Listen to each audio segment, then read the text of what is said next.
What's up, Chiefs Kingdom? You're on another episode of Chiefs Focus Live, brought to you by Focal Sports.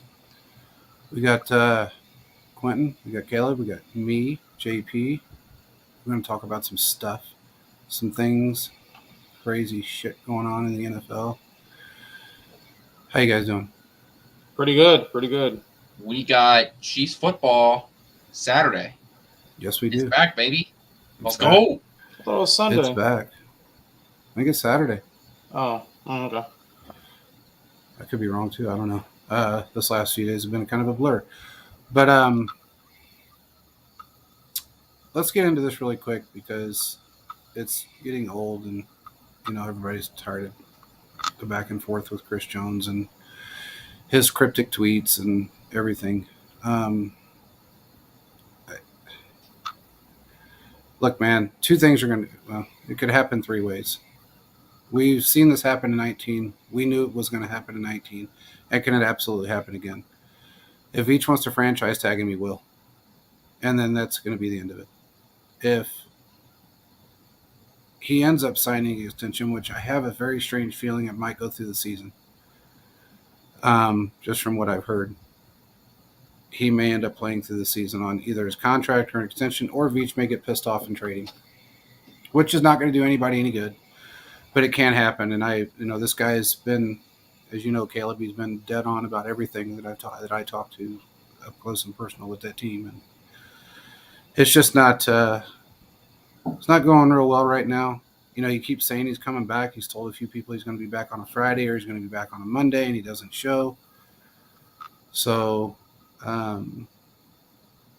what I was told is that he's probably when he shows is probably going to be around either right before the first preseason game or right after. So, what's your thoughts on this, man? When I look at the whole Chris Jones situation, I like Chris Jones. I think he's a great player. But one of the issues I see with this whole situation is that Chris Jones, I don't know if it's about him or it's about the team. And I like Chris Jones. I like everyone, but players like Mahomes and Kelsey, they show up, they do the work, do everything. It's like Chris Jones only want to do stuff that's convenient to him. And what I've also noticed, I see when it comes to this Chris Jones situation, why every time we have a contract issue, you don't want to come to OTAs, you don't want to come to practice, but you want to do all these cryptic tweets on Twitter. Like, what's the point? Like, there is zero incentive to do all these cryptic tweets. Now, if it's gonna put much more pressure on the Chiefs, I truly believe Veach has set his line and says, like, if you do not meet this criteria, we're not gonna do it. And if I would Veach, I'd be irritated too. Look, you're going to be fine with the Chiefs. I understand his viewpoint of how he does not want to get injured, and I understand that full-heartedly. But I think it comes to a point where if you're preaching and saying, I want to be on this team forever, I love this team, they're my brothers, then why aren't you coming out and working with them? I just feel like it gets annoying in a certain aspect when you have NFL players do this twofold thing, back and forth. And it seems like it's only convenient for me to talk my brothers and my team, and I'm happy with them when I'm making money. But when I'm not, it's about myself. So, yeah, I would bring up the importance that Chris Jones has been very, very helpful with this team as well and has done a lot of good things. But I think it comes to a point, too, where maybe the Chiefs need to take a more of a Patriot-like approach.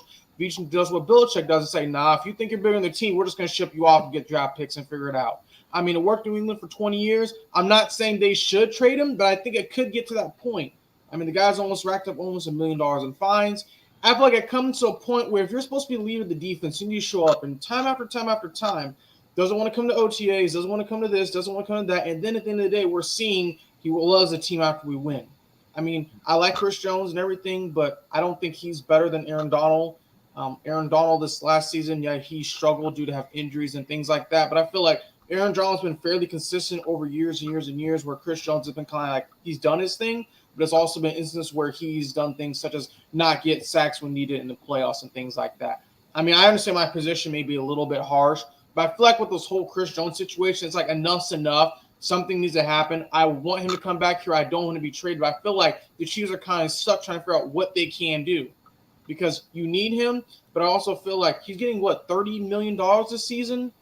So unless there's some type of injury clause in there that prohibits saying if he gets hurt and they don't pay him, I can understand it. But I also feel like if this is a team and you want to preach team and all these different things, then you need to show up and preach what you teach. So that's just my stance, and it may be a little harsh. What do you think, Quentin? Well, I mean, it's uncomfortable for fans because when things like this happen, it brings back the fact that sports are business, and we love sports because it gets us away from a lot of that stuff. So it just gets uncomfortable for us, especially when it's a guy like Chris Jones who has done such a great job bonding with fans. I mean, he's a great Chief, not just because of his play on the field, but because of his character and his personality. So it's just uncomfortable for a lot of fans. In terms of, the contract itself, it's surprising to me that so little information has come out. The Chiefs and Chris Jones have done a great job keeping this close to their chest, because usually at this point, for other teams in the NFL, what would happen was at this point something would come out, whether it would be the team side or the agent side. It would say something like, oh, the team has offered them this much money and this much guaranteed, and he's continued to refuse it. Or, on the flip side, the agent would leak out that the team has shortballed them with this much funny money at the end of the contract. You know what I mean? It was just something would come out, and it's been nothing, quiet as a church mouse. So I think that's also what's frustrating from fans' perspective, is just that we've got nothing to go off. We don't know. No, the only thing you have to go off of is somebody putting out a fake tweet saying he wanted $30 million a year, which is not the case. We have zero. We have zero information, so we don't know how close they are, how far away they are. The only thing that we know is over the weekend or Friday, Brett Veach gave a quote out to the Kansas City Star talking about how great of a player Chris Jones was and how the team doesn't have any intention of trading him and how they want to get a deal done. It's like, that's great. That's what she said after the draft. That's what she said at the combine. It's the same messaging from the team side of things, but there's no new details in terms of how close you are. The only thing we do know is, based on how he was talking about, how Brett Veach was talking, it doesn't really seem like they're that close, because Brett Veach also said that they have until the first game, which is a month away, to get it done, which to me means they're not close to getting a deal done. Because why would you mention the first game being a month away if you were really close to getting a deal done? So it's frustrating from a fan's perspective. In terms of, what I think he should get, that $27 million mark to me seems, right there, 27, 28. Basically what his cap is this year, his cap hit. Aaron Donald's at that 31. We know that Quentin Williams and what the rest of these defensive tackles have gotten this offseason. Defensive tackles have gotten paid this offseason. I think Chris Jones hitting that 27, 28 with $72 million guaranteed 4 years. So I don't know what is the holdup. I don't know It's guaranteed money. Who's stubborn about it right now. He's 29. It's going to be at a point where the career is going to eventually probably fall off. And that's I why just he see a lot of money. Parallels compared to this with the Tyreek Hill situation. I mean, I've been on Chiefs Twitter for many, many years. And whenever you see smoke, that means there is fire just around the corner. We saw it with the Marcus Peters situation. We saw with the Tyreek Hill situation, and now the Chris Jones situation. I don't understand why people do cryptic tweets. I mean, that's just me personally. I don't put my business out there like that, but that's what he decides to do. But I feel like it's not helping the situation. And I just think at the end of the day, again, Chris Jones has done a lot of great things. I want him to be here, but I also think it's a give and take. What can the team do, and what can Chris Jones do? He can't get paid $30 million a year, and JB's already established that and told everyone who's DM'd it 800 times that he does not want $30 million a year, and it's come down to the guaranteed money. But I do believe both sides need to come to an agreement, because if he's not here, which I don't think that happens, the Chiefs have a still good season defensively. I mean, I don't know. I mean, at this point, is a trade even warranted? I mean, there's a couple options. Like, they could trade him to like the Bears or a couple other teams like that who could need some depth and some help. But also, it's like, what's the point if you're going to trade a generational player? But the Chiefs have not gotten a successor. The prime example I always bring back to here is DeForest Buckner was on the 49ers in a contract year. The Chiefs played in the Super Bowl. He ended up getting traded to the Colts for a first-round pick. And that same draft that came up just 3-4 months later, the San Francisco 49ers drafted Devon Kinlaw out of South Carolina. There was a succession plan ready to go. So there is nothing ready. And at this point, I just don't know what to say about these contract situations. I understand that it's been a lot quiet and a lot of things have happened, but I feel like both sides need to kind of let the barrier down, build a bridge, and figure out what they're going to do. Because ultimately, it's going to come down to where people can be very irritated. And as Quentin says, it's frustrating for the fans' part. It's frustrating for the analysts or the writers or things like that because they're trying to figure out what is going on. And maybe we'll get something, but to me, I want to be taking $1 million in fines, but that's just me personally. I want to do that. Well, yeah, I think if you were going to trade him, you had to do it before the draft. Exactly. Because that's what I'm saying. It's not going to do anybody any good to trade him right now. Yeah. It's not going to do him any good. It's not going to do the team any good because, what are you going to do with draft picks right now? But my question to you guys is this. How long are you going to let someone string you along? Eventually, you got to take He may a not. stance. It may be a totally different situation, though, Caleb. One thing that I was told is that he's really, at 29, and you alluded to his age a lot. At 29 years old, we've seen, 20 injuries in training camp right now? Mm-hmm. Some, 5 or 6 that are season-ending. We've got one on our team that's season-ending right now. So it could be a matter of, okay, I'm going to play for whether it be a 1-year deal on whatever the franchise tag is or whatever is left on my contract, or I extend closer to the end of training camp. That way I don't have to worry about being injured because there is an injury clause that I don't get paid if I get injured or I don't make the same amount of money. Mm-hmm. But I can tell you that 100% fact that it's guaranteed money that they – and look, man, I've said this before and I'll say it again. It's a business, though, too. It's both sides. Well, I understand, but you have to look at it from that position is not a position that you generally get – or there's not very many positions you generally get a second contract with. It just doesn't happen that way anymore, especially when you're 29 years old playing a defensive tackle. So when you get the opportunity to get a second contract, which will be his second contract with the Chiefs, then you got to get your guaranteed money because if not, and you go out there and get injured, what are you going to have left? And I understand completely. I think that's where he's looking at. I think that's where a lot of this comes from. Mm-hmm.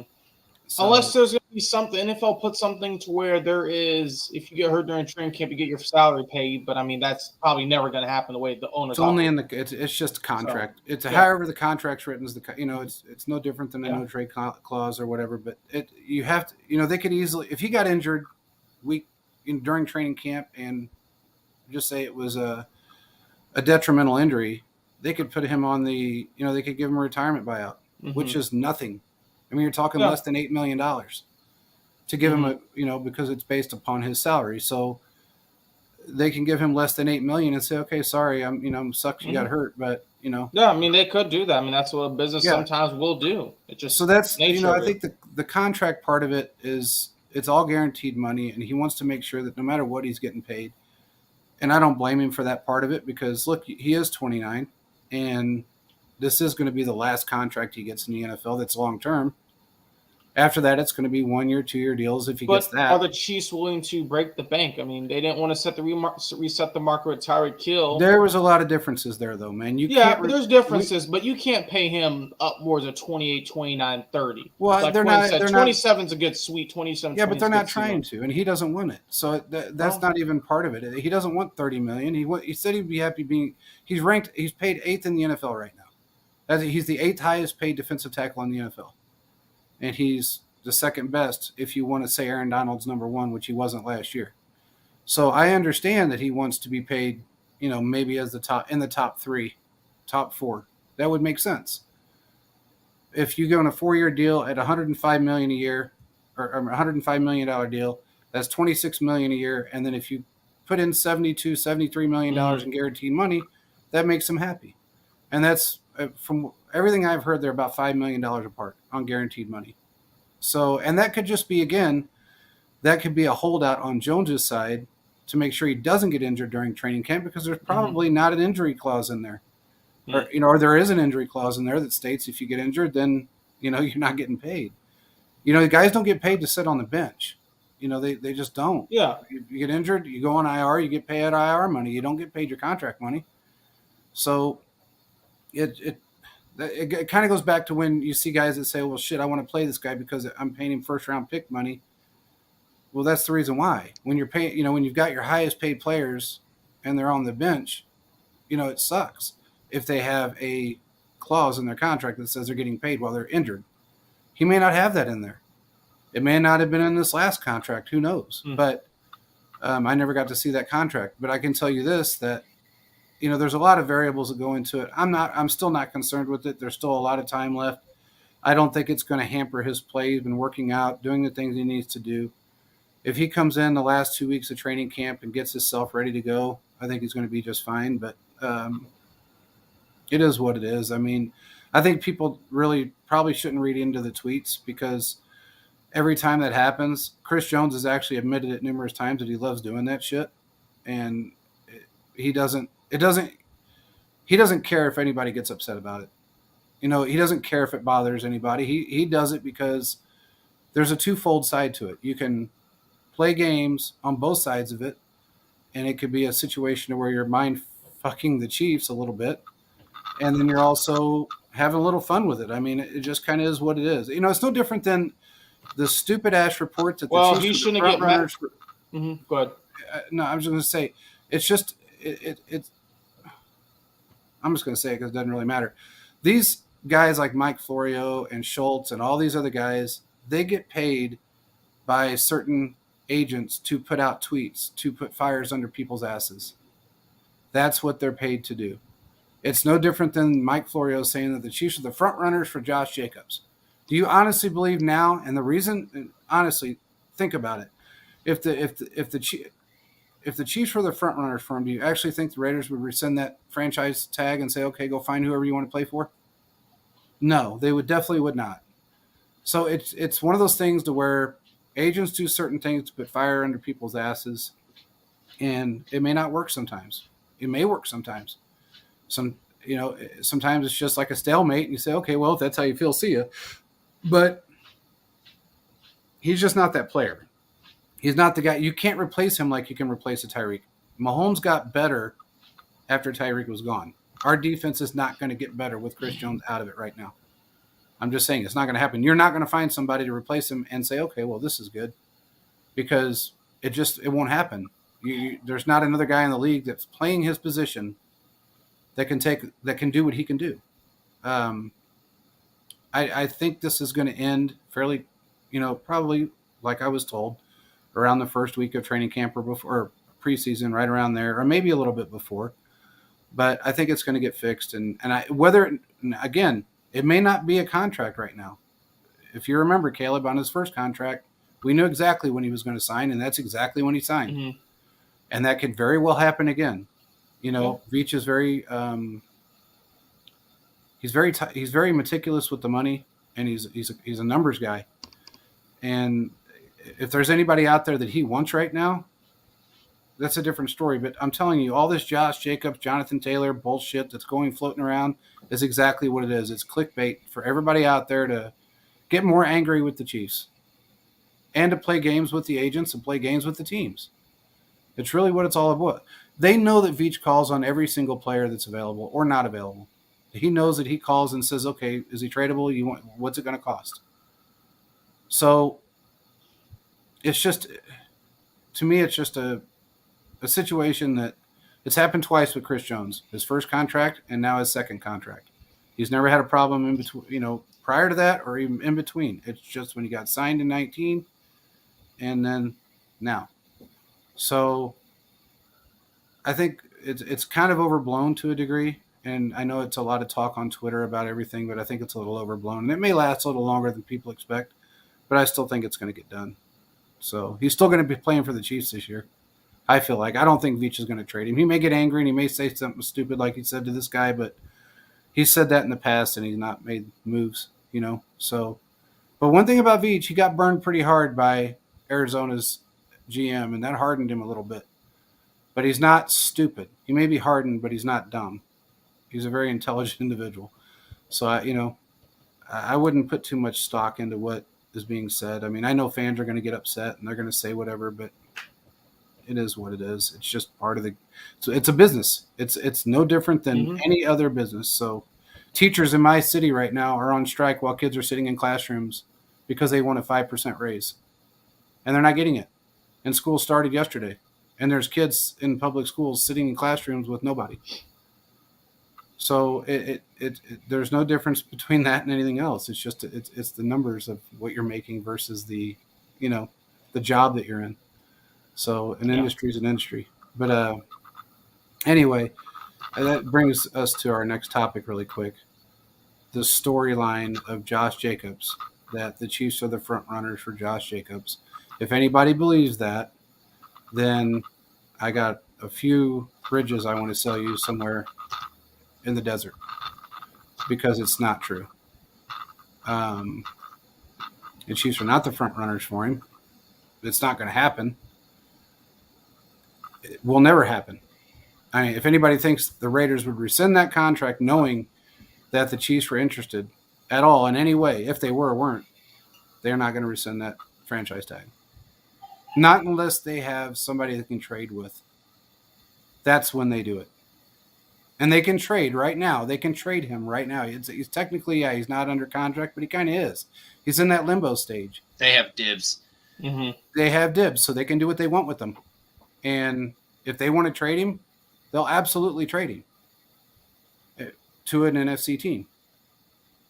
They don't want to play him. They don't want to play against him, especially twice a year. That's just Mike Florio blowing smoke out of his ass because somebody told him to put it out there, aka an agent. So I don't know. What do you guys think about that one? I got nothing. Kansas City doesn't need a running back. We just spent 20 minutes talking about how Kansas City is limited in cap space because of the Chris Jones situation. Yeah.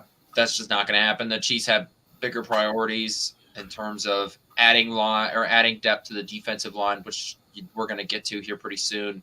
So it's not happening. No, it's not. Yeah, same thing Quentin said. I mean, it's just not going to happen. We have enough running backs on the roster. Yeah, let's just get it out of the way. So for all the Chiefs fans out there that were, got wood because they thought Josh Jacobs was coming to Kansas City, you can take your hand out of your pants or whatever you're doing to make yourself happy because that's not going to happen. And same thing with Jonathan Taylor. It's not going to happen. Moving on, Amenahue, 6-game suspension. We pretty much knew that was coming. The Chiefs knew that was coming, or they wouldn't have signed him. I mean, they signed him for a reason. So it wasn't like it was. There was a gray area there. There's no gray area anymore. If there's the police called for a DV case, it's an automatic six-game suspension, whether you're charged with it or not. So, what's your take on that, Quentin? I mean, it is what it is. Kansas City knew they had to know that a suspension was coming because Absolutely. there was, like you said, that this happened a while ago. This is just what the NFL does now. This is their policy. You get the personal conduct policy. This is just what happens. 6 games. I mean, it's quite a bit. I'm happy in this that we can get it over with at the start of the year and not get the suspension in the middle of the year, like what happened with Willie Gay last year. That was frustrating just because, we heard about it and then there was nothing. And then all of a sudden your, middle linebackers getting suspended. So at least, you've got, it's sort of case closed. We're moving on. He'll be back for, is it the Chargers game in week 7? Yes. The Chargers or the Broncos? I think it's the Chargers, if I'm not mistaken. So he'll be back for that. He's participating in all team stuff up until the start of the year where, he's suspended. This now rolls into the Chiefs are thin at defensive line now. They were already pretty thin heading into this point, right? Like, this is something that we were like, man, they need to add depth because one injury can really throw everything in a loop. You're depending a lot on Derek Nottie heading into this season, and you're really depending on guys like George Karlaftis, and I guess for the first 6 games, a guy like Felix. right? So you got FAU, so I mean, You're depending a lot on young players. George Karlaftis was successful in at least some part because Chris Jones was on the defensive line. And while we all think that he's going to play in the regular season, going out and signing a guy like Charles Omenihu, you know that he's going to get some of the pressure. And with him gone in the first 6 games, man, you need a Carlos Dunlap. You do.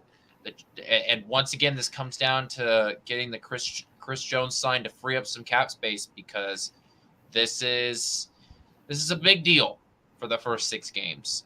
One injury, pick a guy. Really, Derek Nottie, George Karlaftis, pick one starter, and if they get hurt, and man, this is not good. So Kansas City needs to be injury free for the first 6 games. Otherwise, it could look pretty bad. And I know this secondary is good. I know this linebacking core is really good, but weakness on your defensive line in a passing league, it could get really frustrating if we suffer an injury on the defensive line in the first month and a half of the season. Yeah. Well, we've seen it in the past where when our defense, that's your front line, so that's what starts. That's what starts the ball rolling. And when everything your front is line, in the trenches, everything. And when when your defensive line falls apart, your linebackers jump off their assignments, which makes your secondary jump off their assignments, and then there's a problem. I don't know that. Again, if you take Chris Jones's restructure out, or extension completely out of the equation, we're still we got $60 million that we can restructure. Mahomes can turn some of his money into a bonus structure to sign somebody right now if they wanted to. But my question is this, JP, it's going to be a bad look where Mahomes and Kelsey and others are freeing up money, but Chris Jones won't. I know that's a whole different topic for another day. Yeah, but I mean, too little, too late. Honestly, I mean, when we look at this situation, a lot of moves that could have been made to probably help strengthen this team is tied up into this one move. And unfortunately, I can make the argument, maybe you guys could as well, the Chiefs have missed on some quality players they could have brought in because they're only like $500,000. And I don't know if Mahomes will get annoyed, but I mean, every single year they're freeing up money and money and money. And yeah, you want to do that, but I feel like at a certain point as a collective, you got to figure out, as a collective, what are we going to do? How are we going to help? Not one person just buying in and pulling stuff into the system while someone else just goes and talks and tweets and does their thing all day. So yeah. Well, the one good thing about Mahomes' contract, it's kind of similar to what Kelsey did. If you bonus structure any of that, he gets it up front. It doesn't come out of the cap. And that's a good part thing too. Yeah. I agree with you there. It helps. It helps a whole lot. And Kelsey did that. He did that last year. Chris Jones actually freed up money last year. But see, that's one thing. Like this Omenihu thing has got. It really has us kind of in a bind a little bit because that gives Chris Jones a little bit more power. When you think about it, it gives him more power. And eventually that power will probably win. He'll probably they'll split it in the middle somewhere. They'll get close to what he wants and it'll be done, but it does give him more power. It sucks, but it's just the way it is. What else? What would you want to go into, Quentin? I know you said you want to go into something really quick. I want to talk about this offensive line. Trey Smith sat down in an interview today, and the way he was talking about the way the offensive line is gelling together, this offensive line is clicking. There's a chance, I don't want to sound hyperbolic, but there's a chance that this is the best offensive line Patrick Mahomes has since he's been in Kansas City. I know, when they won the Super Bowl against the 49ers, they had Mitchell Schwartz, Eric Fisher, who was a solid left tackle, right? They had, the doctor playing left guard. So I know that they've had some good offensive lines. I'm not looking past that.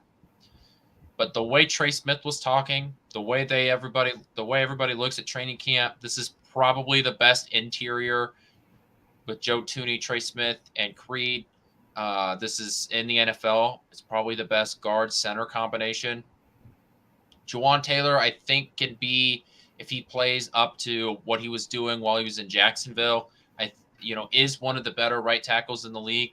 And if Donovan Smith plays the way he did before he was injured, and this could be dangerous. this could be a damn good offensive line. This could be And that 0304 offensive line all over again. There we man, go. That'd be nice. I was kind of skeptical on the tackles because I didn't know what they wanted to do.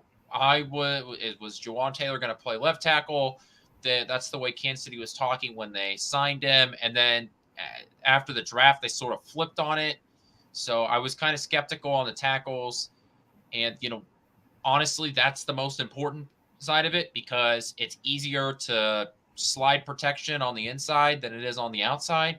So more athletes are playing defensive end than defensive tackle now than ever. But training camp is convincing me, and I think Trey Smith today sort of pushed me over the edge that this offensive line is going to be damn good. And I think the Chiefs are going to be able to run the ball, and Patrick Mahomes is going to have an hour and a half to throw the ball. Hey, I still got a pulse. Because Quentin said training camp's convincing him on something, but it didn't. I know, and usually Shorts and t-shirt, Quentin. Come on now. And now especially on pads the and offensive shorts. side, I'm like, Wow. training camp is built for offenses to look good, especially when you have a great quarterback, because you can't hit the quarterback. So the quarterback's always going to get the ball off.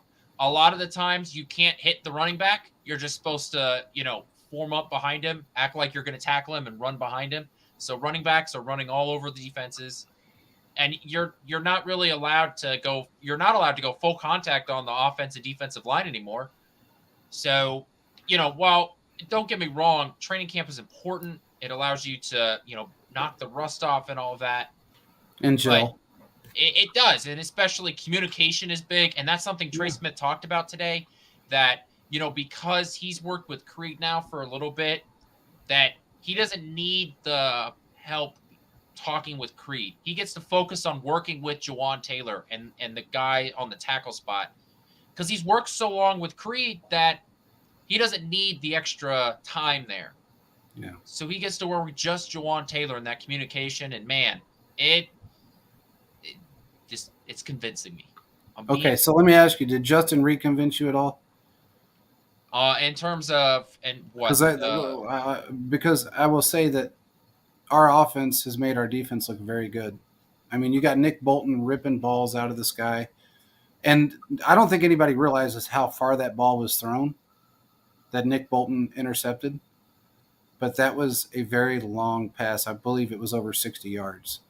So you got him. You got McDuffie out there making stupid plays. You got everybody out there just on the defensive side of the ball just looking really good. And this is not, it's meant to make offenses look good because you can't touch the quarterback, but also the quarterback's dropping dimes that the defense is intercepting. When you got Mahomes dropping balls in perfect spots, and Nick Bolton is just ripping them out of the sky like it's nothing, and you got McDuffie out there just looking like a god. I mean, it's pretty convincing to me that this defense, I'm telling you, this is going to be easy top 10. I'm going to say top 5, 7 with Chris Jones on the field.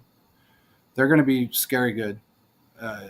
This is another year with a lot of guys that have stepped up in this defense that were great last year that, weren't rookies after week 8.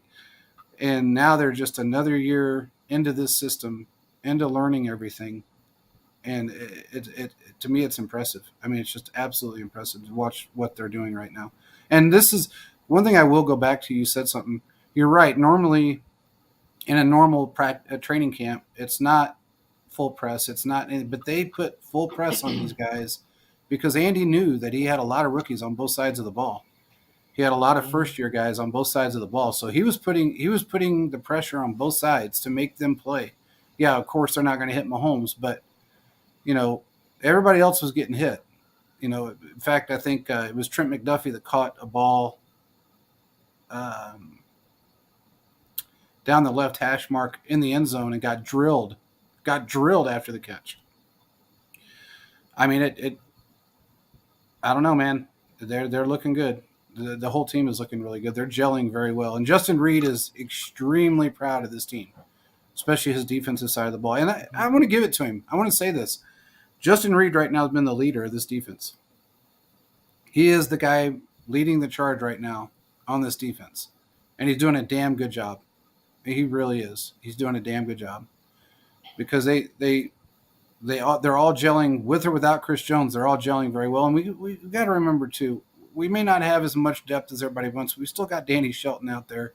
We still got guys that that can fill some shoes. He's the 2-man roster spot that you have to worry about when you're an offense going up against a guy that size.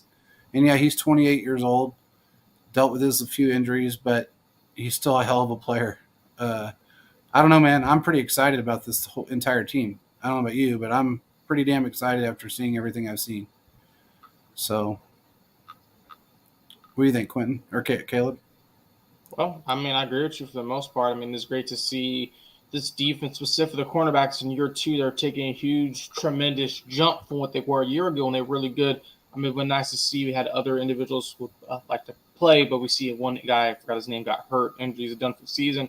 But the guys that the Chiefs have brought in has just brought stuff to another level. And Mahomes just consistently showing out, and can't doing what he wants to do behind the back screen passes, dropping dimes to Kelsey end zone. Justin Ross, Quentin is doing his thing, having a show, doing a lot of great route running, things like that. So this team is just showing me over time and time they can really do stuff. Now, do I think this team's backups could go run the NFC East? No. I know that was something that's very popular stated the last couple of years. No, that's not going to happen. But I do believe this team and a lot of positions have a lot of depth, they have a lot of consistency, and they have a lot of talent, and that's what you need. Now, JP brought a great point. In the event Chris Jones doesn't come back and the issue with Amanahu, Shelton would be a great guy to have there in the defense line to help. You never know what's going to happen, especially with all things that are going on.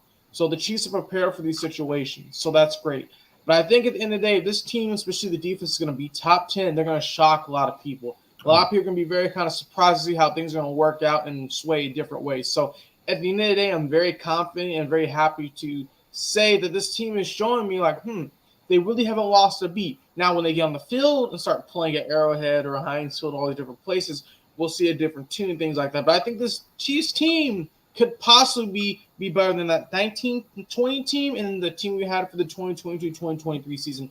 I think this team, if they go back-to-back, will be considered to be one of the greatest teams in NFL history if they can accomplish and do all the goals that they set out to do. So the Chiefs pretty much win a Super Bowl or bust.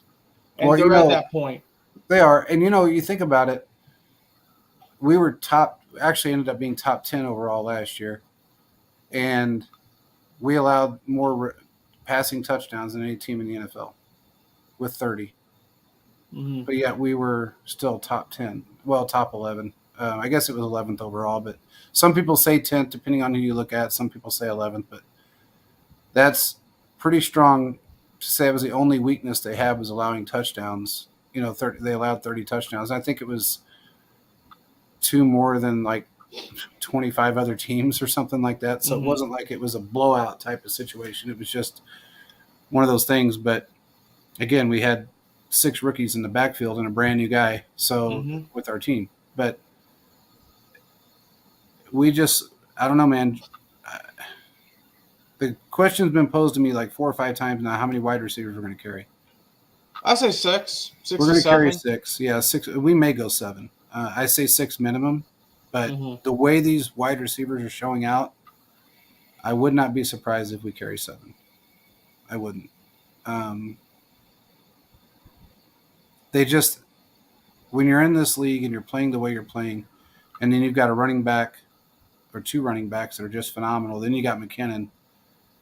Why not? If you're not carrying a fullback, you don't need 4. You don't need 4 running backs. So one of those guys are going to go, which is probably Clyde. Clyde's going to go. So. Rather trade or cut. Yeah, whether it's trade or cut, he's out. So, and if they make a deal with this other trade still that's looming a little bit, hey, great. But why not carry 7? If you've got 7 very talented wide receivers, why not carry them? Why not do that? It'd be stupid not to. If you have the room to do it, carry them. Because that's what our team's built on. And that just gives, it's so much of an illusion for every other defense out there because most of these guys, they've never seen play of the game.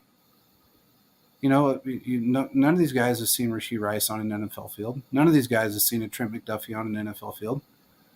Watson is the one that could be potentially the odd man out, depending on how the rest of this training camp goes. Justin Watson. Yeah. He's gonna get a lot of reps with the ones. I think he still makes it. He might. I think he still makes it. They're gonna have it to where someone's gonna be on the practice squad and gonna get called up. Yeah, I think they carry 7 because I don't know if Jody Fortson is on the 53-man. He might get IR'd because he has a shoulder injury now, and the Chiefs are being very quiet about that. Mm-hmm. And if he doesn't heal up in the next few weeks, I'm thinking maybe he gets IR'd. So you carry Kelsey Gray Bell, and that way you carry a 7th receiver because you have the roster spot for it. I just don't see the numbers working out any other way. We know that I think pretty much everybody who's on the roster for the offensive line, because they carry 10 a year. Well, I see the 10 that they're going to carry. So you aren't carrying any more offensive linemen. Defensive line, basically the same story. I don't see anybody else that's like who's on the fringe of the defensive line. I don't really see that with the defensive line. I guess you could make the argument maybe they carry an extra linebacker or an extra corner. I don't see why you would carry an extra linebacker. That's not really a position of need. There's not really a guy on the fringe. But you got 3 stars really in your linebacker core, really. Yeah, so it's just like the wide receiver room seems to be the one where that's where the hard choice is going to be, and if that's where the hard choice is, maybe that's where you end up carrying the extra body. Yeah, I agree. Especially because Kadarius Toney's hurt. So we got to bring that up too. I'm glad you said that. We got to bring that one up. But finish your statement, and I'll bring that up. So with Kadarius Toney being hurt, you take 7 on the roster, but for week 1, you might actually have 6. Yeah. There was a report that came out, which I don't know why anybody would say it, but they said Kadarius Toney is going to be on the IR starting week 1. This was a local, I guess, if you want to call him a reporter or whatever. Then what I've heard, and we've talked about this, is that he may not play week 1, but they're not going to put him on IR because they don't think it's going to go past that. He's healing very well. We've talked about this on prior shows. Then Rap Sheet came out about an hour later and said that Kadarius Toney will be ready by week 1. So when your supposed local guys are not getting as much information as Rap Sheet when it comes to player injury and player participation or readiness, that says a lot. But and it could be clickbait, who knows? But regardless, Toney, he's healing very quickly, and again, it was a 30-minute surgery. It wasn't like it was this, let's rip his knee out and replace everything. Nothing fell out of his knee. It was, is what it is. But right now, it looks like if he misses any time at all, it may be week 1, and that's going to be about it.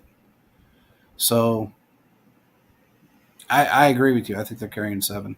I don't know why they wouldn't. I really don't. And if you're talking about defensive line, if they bring on one more defensive player, a Carlos Dunlap, which very well may happen in some way, shape, or form, whether they have to restructure or bonus structure somebody to do it, they will. If Chris Jones is not done by then they're going to bring him on. And I think the only reason they haven't so far is because this Chris Jones thing has been in limbo. Because I know that they wanted to bring back, at least they talked to 3, and they wanted to bring Dunlap back because he knows the system, and he's done so well. But they did talk about Trey Flowers as well. So, that's where I think Chris has kind of got everybody by the balls a little bit right now, because they're trying to say, okay, well, do we bonus structure some of Mahomes' contract this year? Do we do it with somebody else? Because they don't know what they're doing with him yet. And they don't need any more money than his extension.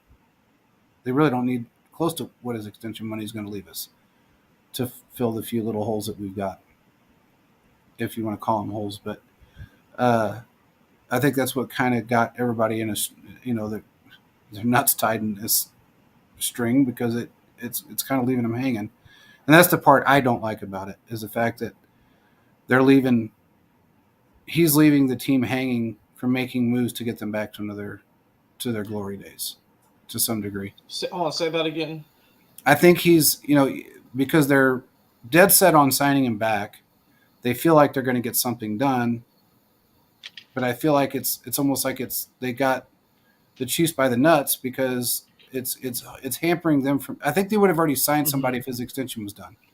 And They that's would have my already whole brought argument. somebody in. And that's my whole argument about the whole Chris Jones thing. Is this about the team or is it about yourself? That's case in point. The Chiefs could make countless amounts of moves to make this team better than what it already is if money could have been freed up. But he's choosing to do one, or him and the agents are choosing one thing, and the Chiefs are doing something else, and basically in limbo, trying to figure out what is the best course option moving forward. Yeah, I agree. Hey, I wanted to show everybody something really quick. Check this out. That is the new training camp Patrick Mahomes bobble that's coming out. There's only 144 of them made. Foco Sports did it again. There's an article on our website that was posted today about this particular bobblehead.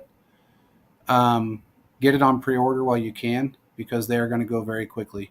Like every other Chiefs bobblehead that's out there goes very quickly. So make sure you guys jump on this as quickly as you can. Just go to our page, go to our website, and click on the article. You can go right to it, and you will be able to grab one. Anyway, moving on. What's your next topic, Quentin? All right, my last topic is in honor of the Chiefs actually playing a football game this weekend. I wanted to talk about, we give one quick, what's one starter that you guys are looking forward to see that you're going to pay attention to. On Thursday, I want to talk about some of the backups and who you want to specifically watch. But today, I just wanted to talk offense or defense. Pick one starter that you're excited to see and that you want to watch. Mine is going to be Brian Cook because he's stepping up into a role. Obviously, he's stepping up in that Juan Thornhill role in the free safety spot. They have talked a lot about him. Andy Reid and Spagnuolo. He's been called the quarterback of the defense. How well he's doing. He looks great on the field in training camp. He played a lot late in the season last year. So I want to see what he looks like in actual football as the main free safety. So my starter that I'm really excited to watch on Saturday is Brian Cook. Okay, Caleb, who you got? You're muted. Does this have to be a starter? Yeah, we're going to talk about backups on Thursday. Okay, well, starter I would like to see primarily would be, and I think we're going to roll out with MVS. I kind of want to see what he's going to do. I mean, he's kind of the quote-unquote number one since Tony is not there. And to see kind of Mahomes is going to have that deep ball connection. I mean, he's only going to play for a couple series.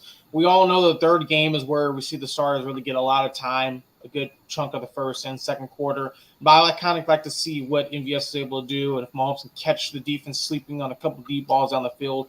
But I think with guys like MVS, let's see what type of jump can he take from last season to this season, especially if that deep ball pattern has been able to be figured out.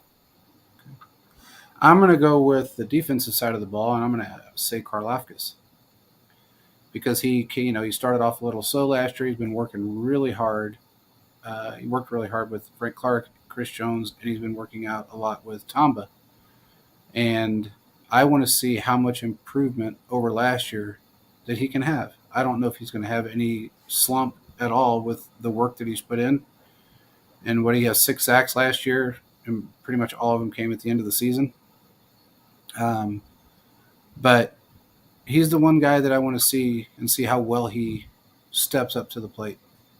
And we know he's starting, so that's really who I want to see. I want to see what he can do because we need that position to be solidified. So I think he's the guy to do it too. He's learned a lot from Tamba. Yeah. Anyway, I don't know what else there is. There's been a few moves made in the NFL, not a ton. A few guys have been getting signed, a few guys getting cut. Nobody of big names anyway right now. I did see something about the Titans and um, Ridley. Is it, yeah, Ridley, right? No, But what's his name? What's his Who? name? I don't Their know. wide receiver. The wide receiver they signed this year. I can't think of his name right now. Hopkins. Hopkins. Everybody's talking about how he is. The reason he wanted to go to them is because he felt like they could win. Sure. The reason he went to them is because they gave him the highest contract of anybody out Basically. there, but double, pretty much everybody out there. But he's talking about how great the team is gelling, and I just can't see this happening with the quarterback that they're starting off with. Now, whether he makes it past week 3, I don't know, but I just don't see that happening. They did retain Derrick Henry. They worked it out. He's still there. So I don't know if that's going to make a difference or not with him being there or not being there. I mean, he's been the backbone of that team and kind of the downfall of that team at the same time because they really didn't have a quarterback and still don't that made a huge difference in their play. And they became very predictable. But he's talking about how great they're going to be. So we'll have to see. I mean, I'd be seeing that too if I'm getting paid $26 million. Hell yeah. I mean, somebody's going to write me a check for that. I'd be happy. I do a lot for $26 million. I've heard the stories. I've heard the stories. And for a lot less. That's also true. I do a lot for a lot less. Anyway, I don't know what else we got, man. I mean, I think we got. I guess the last thing we could say, and we can end it with this, is we have 3 Chiefs players in the top 100. Mahomes at 1. We had Kelsey at 5. Chris Jones at 10. But Creed Humphreys did not make it. So we're seeing again, yes, this list has worked. It also has failed many players. And it seems like this list in the NFL does not like Chiefs offensive line players. Mitchell Schwartz was snubbed several times and was able to shut down guys like Von Miller, but couldn't get into the top 100. And now Creed Humphreys is in the same boat. So something to ponder off and look at. Yeah, that's true. I think they really and something good that came out of it. Mahomes made it as the number 1. Is this his second or third year in a row? It's the second time he's made. Because last year he was 8. Mahomes? Yeah. He wasn't 8th last year. I promise you he was 8 last year. Really? Yes. I thought he was number 1. No. That's weird. I could have swore he got number 1. No, because he got his other MVP season. Okay. Okay. I didn't think it. Well, the good thing that come out of it, though, is Joe Burrow is ranked 6th. That's what you wanted. Oh, I would rather see him 16th, but I mean, I'm glad he's 5 behind Mahomes. That makes me happy. I don't know if anybody's seen the Instagram post that went up, but apparently, what's his name there? Who's Pat? What's his name? Jamar Chase. He went on and made a comment about how we are afraid to play them every year. Okay. On a interview, we're afraid to play them every year, and we're we don't want to play them anymore. And it's a great rivalry. It really is. It's really good. He oversteps his bounds a little bit for a young kid. I will give him this though. I mean, for the short amount of time that he played last year, he had some pretty damn good numbers. Again, he has none of these. The Chiefs have 3. The Chiefs have 3. So Bengals fans, we have 3. You have what? 0. Say it with me, guys. The Chiefs have 3. The Bengals have what? 0. Thank you. So until they win one, which may not happen, I ain't trying to hear nothing. Same thing with Chargers fans. At least the Bills, I think, have won. There's one like in there. 4 of them. Why you got to come the out? Bills ain't got no rings. The Bills don't have a ring? I thought they had at least one. No, they've been to a lot. They've been to a lot of them. Well, all the teams that said that they're rivals with Mahomes, they have not won one. So I ain't trying to hear it. The Chiefs have 3, and the Bengals have what? 0. Thank you. We're going to do that every Sunday. Who said on out. Yep. So I think it's comical that they, we live rent-free in their head. I mean, we just absolutely do. Really quick before we end this, has anybody heard anything good about the Broncos? Because I kind of heard one thing, and I thought it was funny at best, is that Sean Payton said that Russell Wilson is coming around. Sure. That was his word. No, wait, but he didn't say he's playing great. He's playing rust form he's cooking, he's coming around. I mean, what does that mean? Does that mean like, okay, coming around the corner? He must not be doing high knees on the planes on the plane or in the facility anymore. Oh Specifically, probably where they're practicing. He's probably not running up and down the halls doing that. Yeah. I mean, I haven't heard Broncos Country Let's Ride in a while. So maybe that was some of the things. I mean, No, I think he doesn't have all his private stuff, his office, parking spot. I mean, Sean Payton that made pretty clear. So maybe those were he's talking about, saying he's finally coming around. And I do like the fact that I don't like Sean Payton. I haven't liked him for a very long time. So I think he's a good coach, probably, but I don't like his style of his mentality, I guess, and when it comes to a lot of things and the things he says. He's a Bill Parcells disciple from the tree. He's just going to say whatever he wants. Exactly. But at least he did one good thing, and he took all the luxuries away from somebody that didn't deserve him to begin with. I'm sorry, but he didn't. He didn't deserve his own chef, his own office, his own masseuse, his own medical staff. He didn't deserve any of that. He deserved to come out, get his $256 million and play football because they won 6 games last year. Wasn't it 6 or was it 4? I don't know. The Broncos are a second thought to me. And more like a third or fourth thought to me. Well, the problem is they're probably going to be better than the Raiders again. And again, the Chiefs had 3 Super Bowl rings. The Broncos have 2. So are they tied with the Chiefs now? No, they're tied. They got 3. They've got 3. They've got 3. So Elway's Raiders, 1 and Chiefs, Peyton Manning. and Broncos all have 3. Yeah.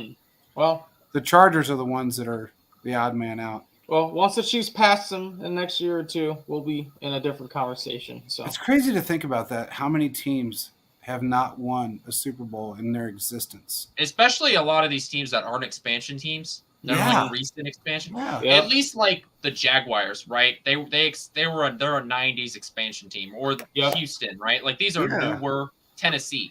These are newer teams, so it's like, okay, you get a break. But for Buffalo to, especially because they went to 4 in a row, you'd think you would have just lucked into one of them. Yeah.